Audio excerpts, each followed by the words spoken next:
Well, would you look at that?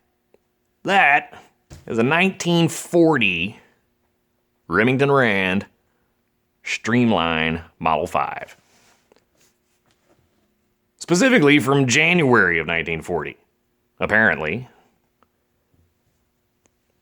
And I'm going to give you a little overview of how these things work, because this one is moving on to a new home, and I told them I'd do a little video showing the ins and the outs and the whats and the whys and the how-tos and the how-comes and the no-don'ts, because, you know, it's a new old typewriter, and not everybody knows how to run these things, but I do, so whatever. This one is serial number V as in Victor 974425. That number again, 974425. And that your serial number's right down there. It's easy if you shine a flashlight on it. So, how to operate a Remington Model 5. First things first. That's a carriage release. It's mirrored on the other side. You move one, the other one moves with it. That just lets you move the carriage around wherever you want it, right? Right. This is your paper release. So when you got a piece of paper in there, which we'll get to, you can push that back and then wiggle your paper around, or just yank it out. You can also pull it forward a little bit, but don't. It goes that way. Trust me, that's one of the don'ts that I mentioned. Over here on the other side, you got another little doodad with a ball on the end of it, and that's your carriage lock. It's also the carriage centering device, and that's what you use right before you put it in the case, because hear that lovely little clicking sound? We like that clicking sound.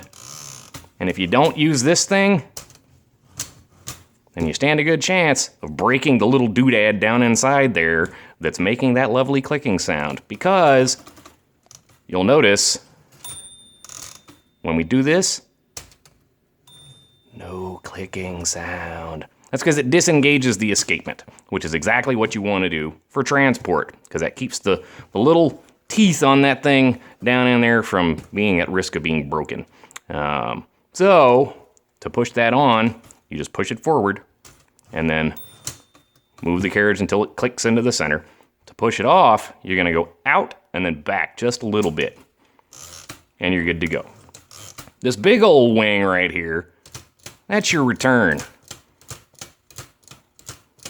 And depending on how you have this little knob right there, how that is set, whether it's set for double, 2 clicks, or single, 1 click, then, again, you know, that's, you're either going to get single spacing or double spacing. And to do this thing, you pull it out and then rotate it. So, pull, rotate.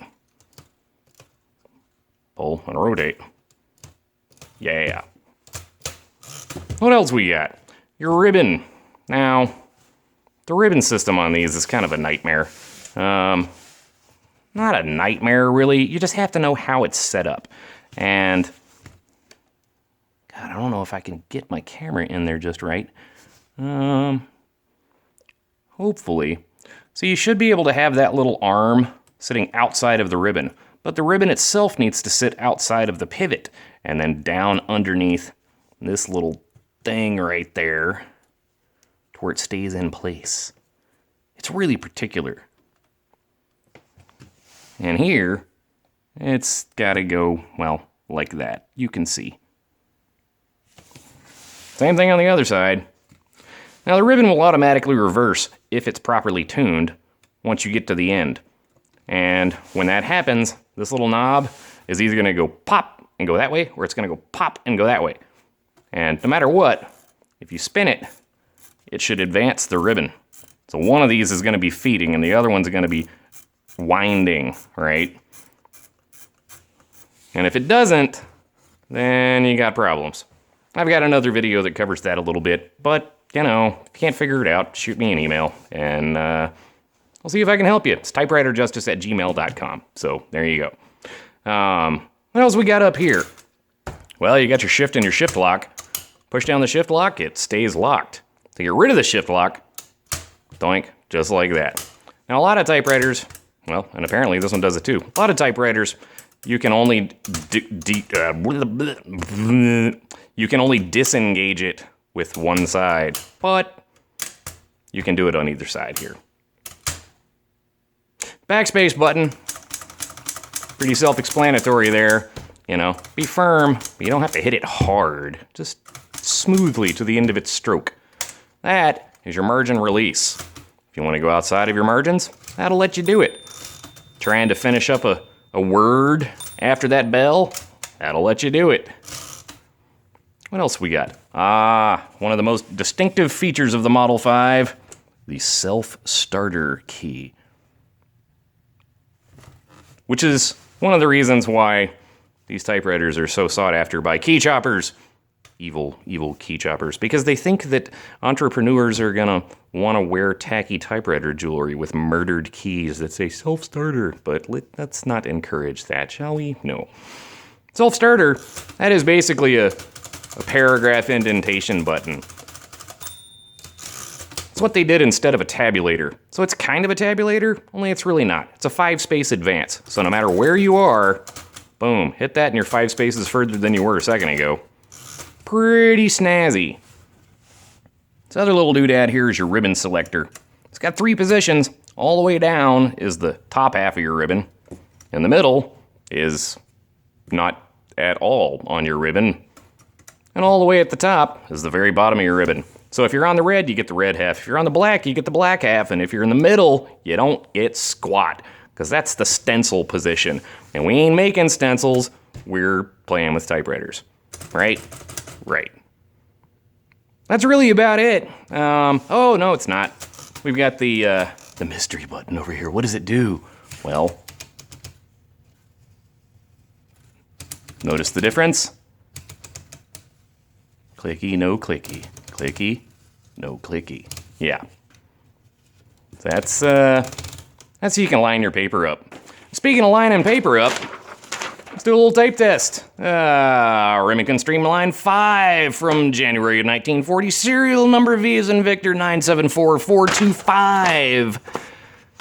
With a lovely new rubber package. All that snazzy stuff. Fully chemically clean, beautifully tuned. I even took the damn platen core apart to clean those little pawls inside there. And wow, what a pain in the ass that is. Let me tell you. If you don't know how to do it, don't. That's my advice. Just don't. So, on the black setting, the quick brown fog? Sure, quick brown fog. Because, well, fox, there we go, jumps over the lazy dog. Very nice print.